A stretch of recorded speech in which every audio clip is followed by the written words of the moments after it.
Good morning on this Sunday, January 17th, and welcome to the Georgia Gang. Georgia's congressional delegation votes along party lines on the second impeachment of President Donald Trump. The 2021 legislative session is underway as Governor Brian Kemp sets his priorities in the state of the state. And the rollout of the COVID vaccine in Georgia plagued with problems. Phil, Theron, Kathy, and Janelle are all here. The debate and discussion begin right now. From the Fox 5 studios, the Georgia Gang starts now. This week, the U.S. House of Representatives made history voting to impeach President Donald Trump for a second time. Members of Georgia's congressional delegation voted with their own parties. This president has winked at the law, has made threats for a long, long time, and then he backs away a little bit and says, oh, no, I never meant that. And it's outrageous. And at some point, you have to stand up to a bully, particularly a violent bully. Democrats' impeachment of President Trump today has now set the standard that they should be removed for their support of violence against the American people. Republicans insist this is no way to heal the country, while Democrats say President Trump needs to be held accountable for his actions. Phil, we'll start with you. No surprises, the Georgia delegation split along party lines, I guess. Well, that's right. And I think your point about trying to heal the country is an important point. This was a farce. There was no due process. It was vindictiveness. You know, as our friend and colleague Theron Johnson always says, let's not rush to judgment. Well, I'm going to use his quote on that. They totally rushed to judgment in a political move that is backfiring. I think that impeachment doesn't mean anything anymore. And the fact that if you ever heard the speech that the president made on that Wednesday, and if you actually read it, he called for peaceful protest. He didn't cite insurrection. That was the article of impeachment, which is ridiculous in my opinion. And so I think that we need to heal, and I think we need to move forward, and I think it'll die in the Senate anyway. Okay, before I get to Theron, I just want to tell our viewers we're working on an audio issue with Janelle, so we're trying to get her going, and as soon as we can, we'll have her join the show as well. Theron, your response to Phil. Well, Lori, you know it's a new day when my good friend Phil Kent starts using some of my words against me. But this also signals that he understands what I understand, and that is that Republicans lost not only Georgia, but they lost the White House, and so now they want to start talking about healing. I think Democrats had no other choice, Lori, but to impeach this president for the second time. Also, just to note that you had 10 Republicans break ranks with their Republican Party to vote to impeach this president. What the president did on that sad day on January 6th to incite the violence, to sort of encourage his supporters to, show strength, that was all a part of what we've seen from this president for years. And so also our viewers need to know that there was an attempt to ask the Vice President of the United States, Mike Pence, to invoke the 14th Amendment, and he declined. And so there was an effort to do that before the impeachment happened. But ultimately, I think that Democrats had to move forward in the impeachment. People elected them to go there to make sure that we heal this country by doing so, by removing this president from the White House as soon as we possibly can. Janelle, welcome. Glad to have you. Do you want to respond to Theron? Yeah, I was just sitting here thinking that there were other sad days as well, like the day that Sequoia Turner died during the when they were occupying that Wendy's parking lot, and the day that Horace Lorenz Tate died. That was also sad days. But I think it's important to understand that 75 million Republicans supported this president, and 75 million people who weren't Republican, may not have been Republicans, supported this president. But either way, this is bigger than just calling it Trump supporters. And what we saw was an insurrection that wasn't just Trump supporters, but it was also Antifa and the left that was a part of that as well, as investigations are starting to come out. And I think it's important to add that I don't know how, go peacefully turn into violent messages or go violently. And then let's not forget that people were boarding up their businesses right before the November election, not because they were afraid of Trump supporters, because Trump supporters weren't marching in the street for 7 months. So this whole, just the over-sensibilization of what's happening and coming from the Democratic side is really disgraceful if you think about it.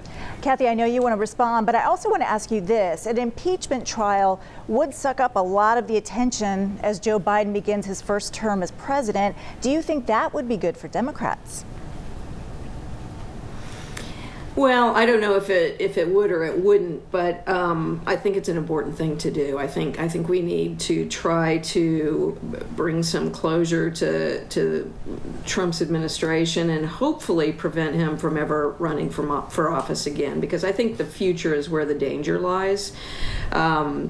And I think it's interesting that Mitch McConnell has not ruled out what his vote might be on this. I think that there's lots of political machinations behind this, and it will be likely in the hands of the Democrats on the Senate side to determine how this goes. But I think that this saga is not over yet. I don't think it compares in any way, shape, or form to the protests that were rightfully held over the summer. When George Floyd was killed, or Breonna Taylor, or Ahmaud Arbery, and the lack of justice that was there. This was homegrown terrorism. The FBI says it, the GBI says it. Everybody in law enforcement understands exactly where this is coming from, and the president is culpable and should be held accountable. I want to bring this home a little bit because we got word that the president-elect has tapped Atlanta Mayor Keisha Lance Bottoms to be the vice chair of the DNC. Tell us about this, Theron, and give us some insight on this decision. Yeah, I think that, we've known for a long time that President-elect Joe Biden and Mayor Keisha Lance Bottoms, they have a good working relationship, and there's been a lot of, speculation about what would she do as far as like on the national stage, and I think that President-elect Biden tapped her to be a DNC vice chair, which she will be solely focused on a lot of things, but more importantly, voter protection, which we know is very, very important in this country. And so it's a huge national role for her. She will be able to do that role and still be mayor if she chooses to run again. But ultimately, I think it was a nod to her and thanking her for her unwavering support during his campaign. Phil, I know you want to respond. There are some folks who are questioning whether she can do both jobs at the same time. Well, it's a good question. If she does want to run again, or even if she doesn't want to run again, I think the city of Atlanta should be her top priority, especially when we're rivaling Chicago and the number of murders and shootings, they doubled in 2020, and there's no sign that they're going down, although we all hope it will, and we hope there'll be some reform steps. But I do think that there are far more qualified people than Keisha Lance Bottoms that could be at the Democratic National Committee. All right, we'll leave it there, everyone. Coming up, the governor gives us a preview of his priorities for the legislative session. We'll discuss straight ahead. Have a question or comment for the Georgia Gang? Email them at georgiagang@foxtv.com. Yes, we still have challenges ahead. A virus to beat, an economy to rebuild and restore. But my fellow Georgians, the state of the state is resilient, and we will endure. Battered, not broken. That's how Governor Brian Kemp described Georgia in his annual State of the State address. Kathy, what did you think of the governor's speech and his priorities? He mentioned there would be no budget cuts to state agencies, no layoffs, no furloughs, and no new taxes, which is, I think, an incredible feat considering the financial shape other states are in. Well, I think the governor struck a much more unifying tone than I've heard him say in the past, and so I will give him credit for that and appreciate that. What underlies some of this, however, that we need to look more closely at is still the attempt to block any kind of meaningful Medicaid expansion in this state. I think the other piece is that we are last in the nation in getting vaccines out, and I don't see additional money to start rebuilding the public health system here that has been decimated, and our poor health of our citizens around the state shows in terms of that. And then not following through with the $2,000 and permanent teacher raises, I think is really challenging. I mean, it's nice to give people $1,000 and nobody should sniff at that, but after the year that these teachers have had, I think that is really not the level of compensation that we need to be rewarding them with for the challenges that they face. Janelle, over to you. Your take on the governor's priorities, including restoring some of those education cuts Kathy talked about from last year, $1,000 teacher bonuses, pay raises for prison guards, just to name a few. But Kathy and some other critics say, there should be more money for health care, especially during the pandemic. There should be more money for public health. What do you say? Well, I think, eliminating the budget cuts is going to open up room for that. But I don't think going on a spending spree right now when we have so many businesses underwater and we have our economy is really trying to rebuild is the right thing to do. And I really hope Kathy keeps that same energy when it comes to, the amount of money that he's giving to teachers. When it comes to Biden, who's deciding not to give out $2,000 stimulus checks, instead $1,400 stimulus checks. So, obviously, if he has a right to change his mind, I think the governor should have the same liberty. But I do agree with Kathy about the tone of our governor. I think he sounds really vulnerable, and I understand that this is all about a message of hope and not fear. And so I thought that his plan going forward is a good one. Okay, we'll move on. An interesting development from the state capitol when we heard from Speaker David Ralston. 74. I'm going to repeat that. 74 members of this body did not get tested that were present in the building. Phil, you heard the number 74 on the first day of session. Why do you think they didn't get tested? Because we know that the Senate Majority Leader got tested and actually found out he was COVID positive. Well, I think the Speaker made a good point, especially we've all been in that building, and even if there was no COVID, a lot of people have joked over the years that it's basically an incubator to get sick. And so I think it was necessary for the Speaker to speak out and say that let's get tested, and I think that would give a level of confidence for everybody working in the building and also the office building across the street, the Coverdell office buildings. Theron, your take on this, because you're usually at the Capitol quite a bit. It's mandatory for these lawmakers to get tested. So why aren't they? It's extremely irresponsible, and I totally agree with Speaker Ralston that these folks basically are not only putting their own lives in danger, they're putting their fellow colleagues' lives in danger. And for us as lobbyists and all the staff members who, by the way, are tested, the staff members and these legislators, I think, are supposed to be tested 2 days a week on Mondays and Thursdays. And so hopefully on Thursday, all those people who did not get tested, I hope that they got tested. But, this is just a awakening and a reminder that this deadly pandemic, this deadly disease is not over. And I think that, as Phil mentioned, we have to be down there to get things done. Lori, I chose not to go down this week because of exactly what just happened. Until the state is able to work together to make sure that there's measures in place to make sure that everyone is being tested, and also for those of us who are entering the building that our temperature are taken, and also when we exit. But State Representative Roger Bruce talked to me a lot about this before the session because he's one of the many Democrats that had a lot of concerns coming into this session. Okay, thanks there. And I hear the leaf blower in the background, so thank you for not letting that distract you. That was great. Phil, I want to come back to you real quick on this issue because there's been lots of talk about Senate committee assignments this week, not because of who made the list, but who didn't. Can you give us any insight on these decisions? Yes, Lieutenant Governor Jeff Duncan released his committee assignments in the Senate, which he presides over, and it was a shocker because there was a feud, as you may remember, between Duncan and the leadership of the Senate, Republican-controlled, with some of the senators like Brandon Beach, like Burt Jones, like Matt Brass, and they wanted a special session, as a lot of people may remember, in December to try to fix some broken election laws. Well, that never happened.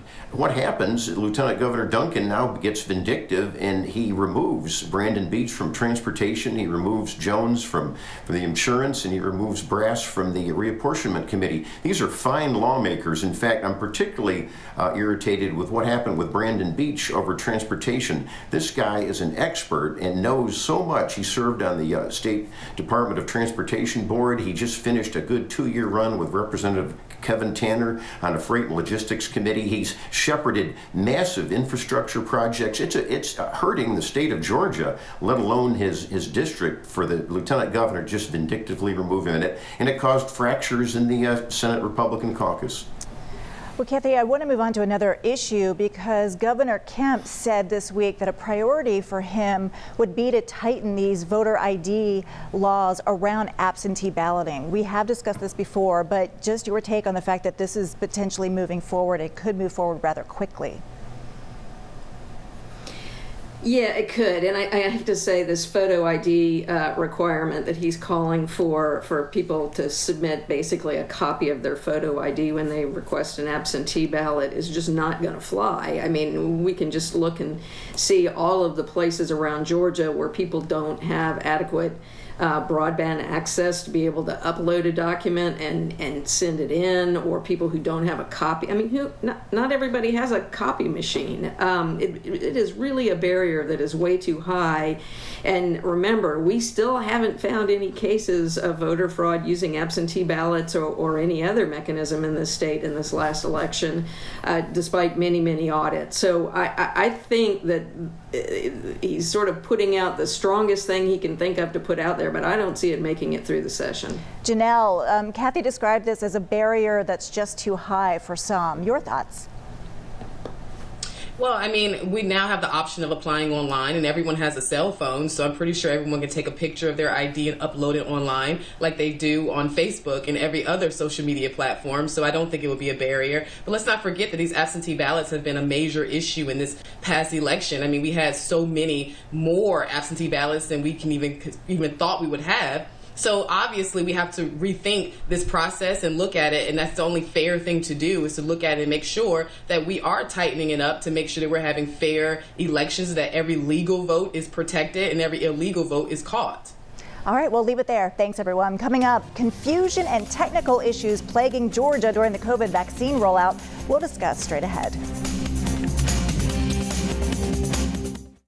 Join the discussion on the Georgia Gang Facebook page and watch past episodes on the Georgia Gang YouTube channel. Georgians over the age of 65 are now eligible for the COVID vaccine, but many were out of luck when they went to sign up for an appointment. Kathy, I'll start with you. The governor said to be patient, but at one point, Georgia was at the bottom of the list for distribution of the vaccine. The governor mentioned, there was some issue with reporting the numbers. What are your thoughts? I think he gets an F for this. We are still at the bottom. We're nowhere near improving what's going on. We've had since March to improve our reporting on any number of things, and we still haven't made those improvements. And this goes to the issue of not investing financially in our public health systems.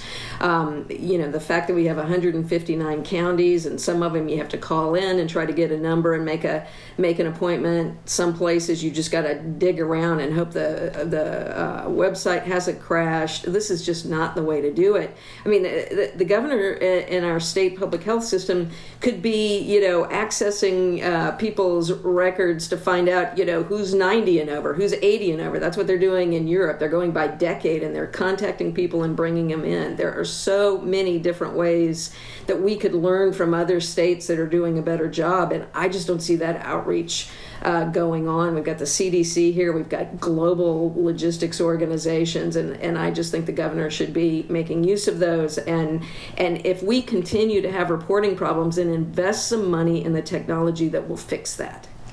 Phil, just your thoughts on this. I was reading, West Virginia is #1 in vaccine distribution. They have a lot of issues in terms of, just getting to people, especially in the rural areas of West Virginia.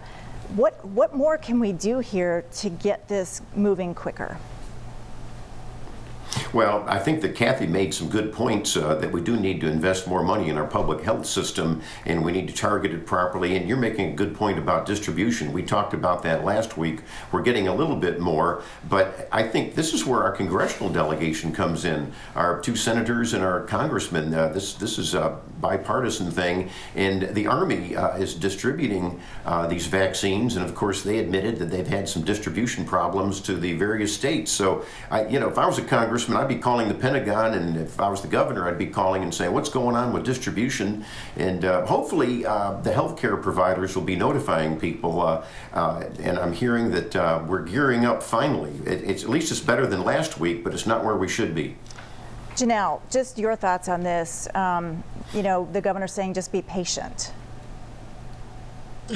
You know, I mean, a number of Democrats, including those on this show, didn't think that the president was going to be able to roll out the vaccine by the end of the year. So we were anticipating the vaccine wouldn't be here until about 2 years from when it first showed up in this country. So I think it's interesting that now we're putting so much pressure on people to roll it out faster, and we didn't even think it would be here. But on another note, I do think that, yes, we definitely need to pay attention to the distribution of this. But I also know that statistically there are a lot of people who said that they weren't going to take it, period, either. So I think we need to pay attention to that as well. And I would like to see the studies around antibodies, antibody testing, and seeing where that goes as well, and how close we are to the herd immunity results as well. Theron, I want to switch gears over to a more local issue now. The Fulton County Sheriff, Pat Labatt, moving on his priorities this week and mentioning Fulton County buying the Atlanta City Jail. Just want to get your thoughts on this. This has just been an ongoing issue for years and years that we've heard about. Yeah, but quickly I want to respond to the vaccine question. I think we got to do a better job of getting these vaccines out. There are so many senior citizens out there right now that need to actually get these vaccines. My mother, my mother-in-law, my godmother, all of them I've been trying this week to try to get them the vaccines, and I've been unsuccessful. So I definitely want to respond to that. As far as Sheriff Labatt, listen, Sheriff Labatt campaigned aggressively talking about wanting to work with every single public safety department, every single law enforcement, and also that included the mayor, to reduce crime in the city of Atlanta. And he particularly thinks that you have a detention center there that he would be willing to purchase to try to put inmates there. We all know that the Fulton County jail is overcrowded, and as you mentioned, Lori, this has been a conversation for many, many years. However, the mayor made a commitment to basically repurpose the jail. My good friend Phil Kent likes to tell people that the jail is closed. Well, it's not. It's actually in the process of being repurposing. And so, at a time when we know we have a lot of issues in the city of Atlanta, the good news is that the mayor and the sheriff are actually talking about it. I don't know what the outcome would be, but I think that the sheriff had every right to sort of bring up this old issue and wanting to buy the jail, but also the mayor has the right to fulfill her promise of actually repurposing the jail to a lot of organizations and people that she's been working with for the last couple of years to do so. Phil, I'm completely out of time, but I promise we will revisit this issue in the near future and get you to weigh in. Well, Theron's wrong again. Theron's wrong again. We'll talk about it next time, but that jail should be open. I promise next time. And coming up, everyone, we'll have winners and losers. Stay tuned.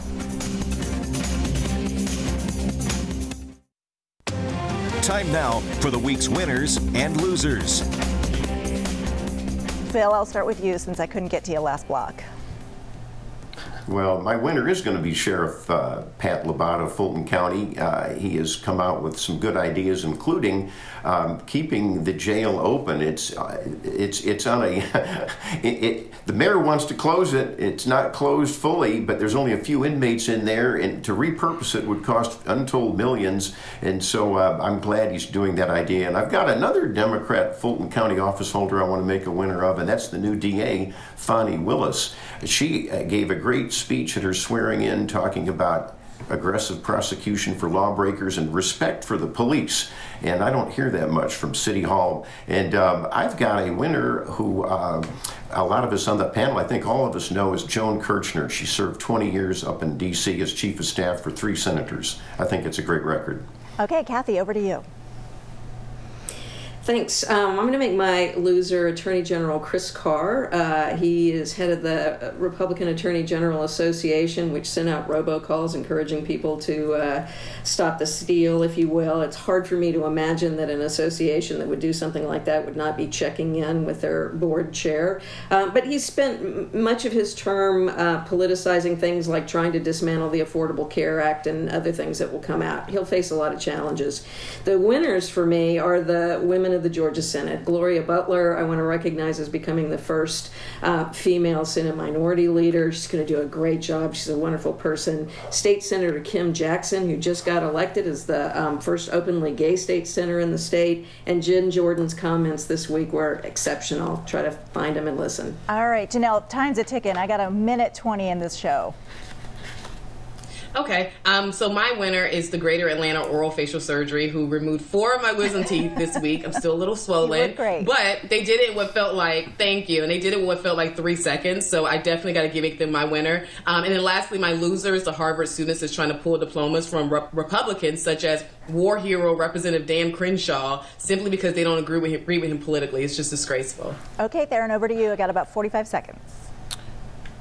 All right, DeKalb County Commissioner Steve Bradshaw was reelected unanimously by his colleagues as presiding officer. I want to make him a winner.